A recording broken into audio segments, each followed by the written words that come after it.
जितने भी मिसाइल्स होते हैं वह लगभग सरफेस टारगेट को हिट करते हैं, लेकिन लगभग कंट्रीज अपने सीक्रेट वेपन्स को जमीन के अंदर साइट्स बनाकर रखती है। और इस कंडीशन में मानकर चलो यदि आपका टारगेट जमीन के 50-60 मीटर नीचे है तो वहां पर मिसाइल्स कुछ भी नहीं कर सकती है, क्योंकि जब मिसाइल अपने टारगेट को हिट करती है तो उसके आगे इम्पैक्ट सेंसर लगा रहता है जो टारगेट को टच करते ही एक्टिवेट हो जाता है। इसके बाद में यह इम्पैक्ट सेंसर मिसाइल में लगे डेटोनेटर को एक्टिवेट करता है और डेटोनेटर मिसाइल में जो भी वॉरहेड है इसमें जबरदस्त एक्सप्लोजन करवाता है। तो फिर ऐसे बॉम्ब की जरूरत पड़ती है जो पहले जमीन की गहराई में जाए और फिर ब्लास्ट करे। और यही रिसेंटली इजराइल और ईरान की वॉर में देखने को मिल रहा है। ईरान ने कुछ न्यूक्लियर साइट्स को अंडरग्राउंड बना रखा है और इजराइल उन साइट्स को खत्म करना चाहता है। तो यह जो अंडरग्राउंड साइट्स होती है इनको खत्म करने के लिए अलग टाइप के बॉम्ब बनाए जाते हैं जिनको बंकर बस्टर बॉम्ब बोलते हैं। इनकी वर्किंग और इनको लॉन्च करने का तरीका एक मिसाइल से पूरा ही अलग होता है। यह जो अंडरग्राउंड साइट्स होती है इनको बंकर बोलते हैं। तो इन बंकर को डिस्ट्रॉय करने के लिए बंकर बस्टर बॉम्ब डिजाइन किए गए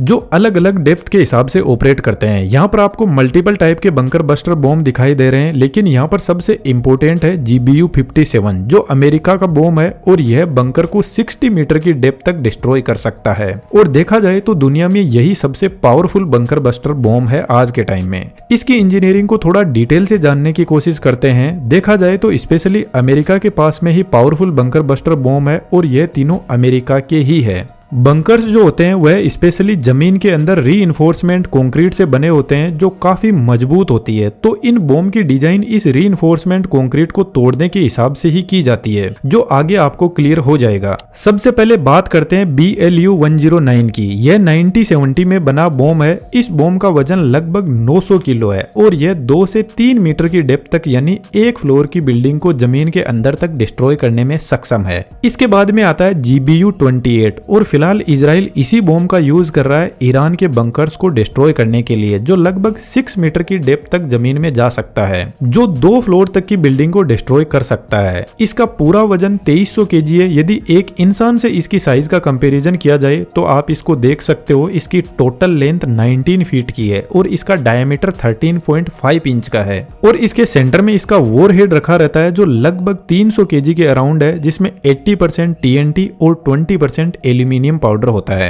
एक्चुअल में जितने भी बंकर बस्टर बॉम्ब होते हैं उनको ऊंचाई से गिराया जाता है, तो इनमें इनका वजन ही इनको स्पीड देने का काम करता है ग्रेविटी की हेल्प से। तो जब बॉम्ब ऊपर से नीचे गिरता है तो इसके फ्रंट साइड में एक लेजर सेंसर होता है जो टारगेट को लेजर की हेल्प से लॉक कर देता है। यहाँ पर एडजस्टेबल फिन्स भी लगे हुए हैं जो बॉम्ब को गाइड करते जाते हैं। लेकिन इस बंकर बस्टर बॉम्ब की वर्किंग दुनिया के सबसे पावरफुल बॉम्ब की हेल्प से समझने की कोशिश करते हैं, जिसका नाम है GBU-57, जो लगभग जमीन में 60 मीटर के कंक्रीट के स्ट्रक्चर को तोड़कर अंदर तक जा सकता है, जो 20 फ्लोर की बिल्डिंग के बराबर है और इस डेप्थ तक लगभग बंकर को तबाह किया जा सकता है। यदि बॉम्ब की लेंथ को देखें तो 20.5 फीट इसकी टोटल लेंथ है और इसका डायमीटर 31.5 इंच का है। एक नॉर्मल इंसान की साइज से कंपेयर करें तो यह साइज में इतना बड़ा है। और सबसे इंटरेस्टिंग इसका टोटल वेट 14,000 kg है, यानी 14 टन इसका टोटल वेट है। और इसको इतना विशालकाय इसलिए बनाया गया क्योंकि इस बम के अंदर थ्रस्टर यूज नहीं होते हैं एक मिसाइल की तरह। मिसाइल अपने थ्रस्टर की हेल्प से अपने आप को स्टेबल रखती है और प्रॉपर एक्यूरेसी के साथ में टारगेट को हिट करती है, लेकिन इस बॉम्ब के अंदर इसका वेट और इसकी साइज ही इसको स्टेबल रखते हैं। अब बात आती है इस बॉम्ब को लॉन्च कैसे किया जाता है, क्योंकि यह अपने आप से तो कहीं भी नहीं जा सकता है एक मिसाइल की तरह। लेकिन दोस्तों यदि आप ऐसा 3D एनिमेशन सीखने में इंटरेस्टेड हो तो हमारे बेहतरीन एनिमेशन के कोर्स को ज्वाइन कर सकते हो, जहां पर एनी टाइम हमारा सपोर्ट रहता है। लेकिन सबसे इंपॉर्टेंट बात, हम हमारा एक्सपीरियंस आपके साथ में शेयर करते जाते हैं जो आपको एक सक्सेसफुल 3D एनिमेटर और कंटेंट क्रिएटर के रूप में बहुत हेल्प करने वाला है। डिस्क्रिप्शन में डिटेल्स अवेलेबल है, जरूर से चेकआउट कीजिएगा। इस बॉम्ब को लॉन्च करने के लिए एक पावरफुल एयरक्राफ्ट की जरूरत पड़ती है जो फिर से अमेरिका के पास में ही है, जिसका नाम है B-2 स्प्राइट स्टेल्थ बॉम्बर। यह एयरक्राफ्ट बहुत ऊंचाई पर उड़ता है और हाई स्पीड में उड़ता है, जिसकी वजह से यह रडार से आसानी से बच जाता है। अब यह भी अपने आप में एक बहुत ही बेहतरीन इंजीनियरिंग है, जिसको किसी और वीडियो में डिटेल से समझेंगे। जब एयरक्राफ्ट अपनी टारगेटेड लोकेशन पर पहुंच जाता है तो यह बॉम्ब को यहाँ से फ्रीली हवा में गिरा देता है। अभी हमने ऊपर देखा कि GBU-57 14 टन वजनी इतनी एक भारी बॉम्ब है तो B2 स्पिरिट बॉम्बर सिर्फ 2 ही GBU-57 को एक साथ में कैरी कर सकता है। जब इस बॉम्ब को इतनी हाइट से गिराया जाता है तो अब जरूरत है बॉम्ब को अपने टारगेट के पास में पूरी एक्यूरेसी के साथ में हिट करना, और इसके लिए बॉम्ब के पीछे की तरफ GPS और इनर्शियल नेविगेशन सिस्टम लगा रहता है जो इसको गाइड करते हैं। डेटा स्टोर करने के लिए इसमें बैटरीज लगी रहती है और कनेक्शन को एस्टेब्लिश करने के लिए एज ए नेटवर्क एंटीना इसमें एक अडेप्टिंग रिंग भी होती है। लेकिन सबसे इंपॉर्टेंट बात, इस बॉम्ब के अंदर थ्रस्टर यूज नहीं होते हैं, तो फिर यह GPS और INS अपने डेटा को फीड करते हैं पीछे की तरफ लगे मोटर कंट्रोल्ड फिन्स को,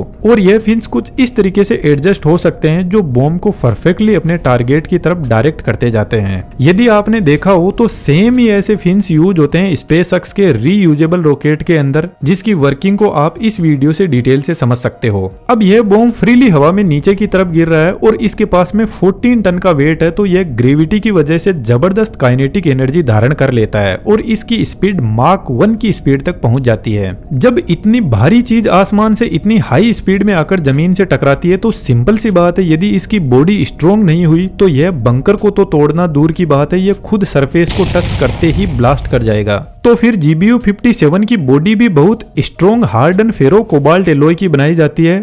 इंटरेस्टिंगली देखा जाए तो इस बॉम्ब के अंदर 80% इसकी बॉडी का ही वजन होता है, बाकी 20% में इसके अंदर एक्सप्लोजिव और इसके इक्विपमेंट्स रखे जाते हैं। इसकी बॉडी के सेंटर के अंदर इसके वॉर हेड को रखा जाता है जो लगभग 2270 kg का होता है। तो इसकी बॉडी का प्राइमरी काम होता है इसके अंदर जितने भी फ्यूज कंट्रोलर और वॉर हेड है उनको तब तक सेफ रखना जब तक यह अपने टारगेट तक ना पहुंच जाए। सबसे पहले जब फ्रंट साइड से बॉम्ब का नोज बंकर से स्ट्राइक करता है तो इसके फ्रंट साइड में इनर्शियल इंपैक्ट सेंसर होता है जो इंपैक्ट को सेंस करता है और फास्ट ट्रिगर सिग्नल जनरेट करता है और बताता है कि इंपैक्ट हो चुका है लेकिन अभी एक्सप्लोजन नहीं करना है।